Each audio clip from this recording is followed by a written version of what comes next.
Madilog Tan Malaka, Materialisme, Dialektika, dan Logika. Sejarah Madilog ditulis di Rawajati dekat pabrik sepatu Kalibata, Cililitan, Jakarta. Tepatnya di belakang Kalibata Mall sekarang.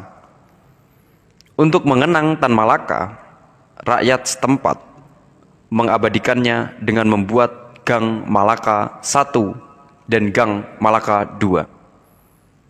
Di sini saya berdiam dari 15 Juli 1942 sampai pertengahan tahun 1943, mempelajari keadaan kota dan daerah Indonesia yang lebih dari 20 tahun saya ditinggalkan.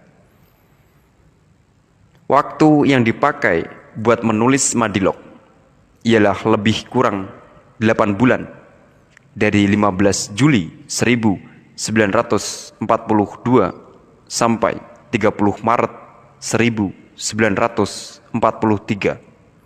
Berhenti 15 hari, 720 jam, ialah kira-kira 3 jam sehari. Buku yang lain ialah gabungan Aslia, sudah pula setengah ditulis, tetapi terpaksa ditunda. Sebab yang pertama karena kehabisan uang, kedua sebab sang polisi, Junsa namanya, di waktu itu sudah 2 kali datang memeriksa dan menggeledah rumah, lebih tepat lagi pondok tempat saya tinggal.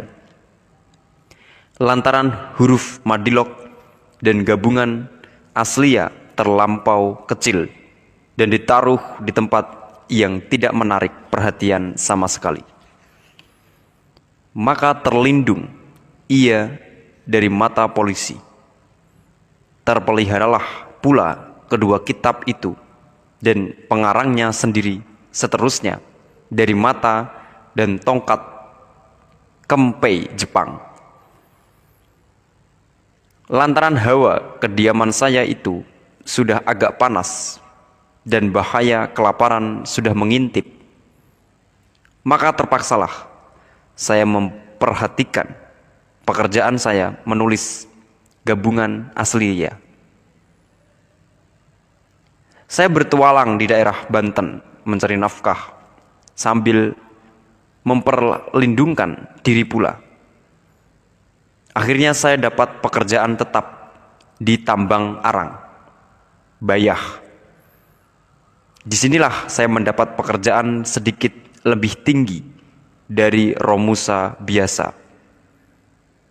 Maklumlah, orang tak punya diploma dan surat keterangan, sampai menjadi pengurus semua masalah Romusa dan penduduk kota Bayah dan sekitarnya dalam hal makanan, kesehatan, pulang pergi, dan sakit matinya.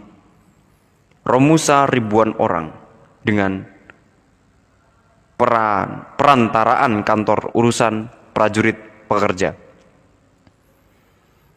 Sebagai ketua Badan Pembantu Pembelaan atau BPP dan Badan Pembantu Prajurit Pekerja atau BP3, saya akhirnya sampai dipilih menjadi wakil daerah Banten ke Kongres Angkatan Muda yang dijanjikan di Jakarta. Tetapi tak jadi itu. Bulan Juni 1945. Disinilah saya berjumpa dengan pemuda seperti Sukarni, Khairul Saleh, dan lain-lain yang sekarang mengambil bagian dalam pergerakan Persatuan Perjuangan. Juga dengan pemuda lainnya seperti seorang jurnalis yang amat dikenal di sekitar Bayah ketika itu.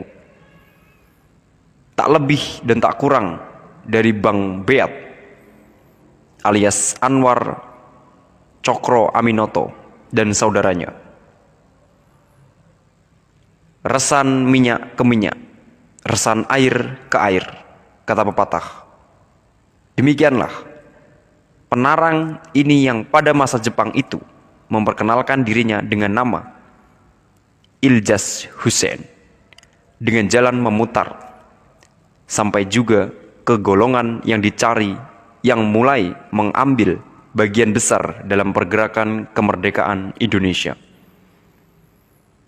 Pada tanggal 17 Agustus 1945 ialah golongan pemuda. Pekerjaan revolusioner di samping pemuda itu sampai sekarang terus berlalu, yakni dalam persatuan perjuangan yang sudah mulai menulis sejarah. Atas permintaan pemuda pulalah Madilog sekarang akan disebarkan di antara mereka yang rasanya sanggup menerimanya. Pena merayap di atas kertas dekat Cililitan di bawah sayapnya pesawat Jepang yang setiap hari mendengungkan kecerobohannya di atas pondok saya. Madilog ikut lari bersembunyi ke Bayah, Banten, ikut pergi mengantarkan Romusa ke Jawa Tengah, dan ikut menggeleng-geleng kepala memperhatikan proklamasi Republik Indonesia. Di belakang sekali ikut pula ditangkap di Surabaya bersama pengarangnya. Berhubungan dengan gara-garanya, Tan Malaka palsu, bahkan hampir saja Madilog hilang. Baru 3 tahun sesudah lahirnya itu, Madilog sekarang memperkenalkan dirinya kepada mereka yang sudi menerimanya. Mereka yang sudah mendapat minuman latihan otak, berhati lapang dan saksama, serta akhirnya berkemauan keras buat memahaminya. Lembah Bengawan Solo, 15 Maret 1946. Tan Malaka.